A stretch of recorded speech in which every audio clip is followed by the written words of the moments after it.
Zəli təsərrüfatının əlindən alınaraq ona 112 min manat ziyan vurulduğunu iddia edir. Masallı rayonu Boradigah qəsəbə sakini Azad Abdullayev belə bir şikayətlə Xəzər xəbərə müraciət edib. Vətəndaş iddia edir ki, illərdir şəxsi təsərrüfatında yetişdirdiyi müalicəvi zəliləri Biləsuvar gömrük məntəqəsində saxlayıblar və istintaq dövründə saxlanılması üçün Ekologiya və Təbii Sərvətlər Nazirliyinin Kiçik Qızılağac balıqartırma təsərrüfatına və Neftçala rayon Kərimov adına nərə balıq yetişdirmə zavoduna aktla təhvil veriblər. Azad Abdullayev iddia edir ki, istintaq dövründə verilən zəlilər Kərimov adına zavod, həm də Kiçik Qızılağac balıqartırma təsərrüfatı tərəfindən əsassız olaraq satılıb, mənimsənilib. Mən Şirvan İnzibati İqtisad Məhkəməsinə müraciət elədim.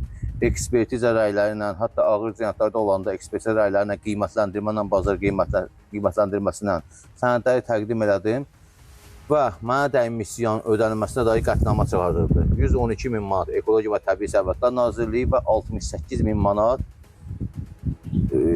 Neftçala rayon Kərimov adına balıqartırma təsərrüfatı.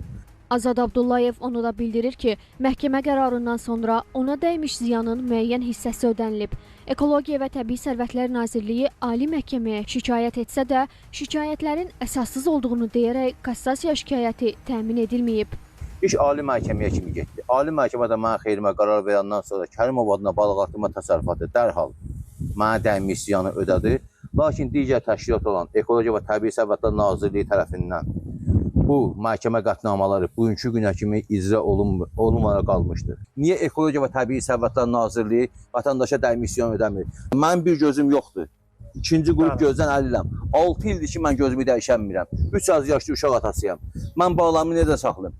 Məsələ ilə bağlı Ekologiya və Təbii Sərvətlər Nazirliyindən Xəzər xəbərə bildirilib ki, 2017-ci ildə Azad Abdullayev tərəfindən qanunsuz yolla əldə edilmiş ümumi sayı təxminən 112 min ədəd olan tibb zəlisi Biləsuvar Gömrük İdarəsi tərəfindən saxlanılaraq maddi sübut qismində müvəqqəti saxlanılması üçün aktla təhvil verilib.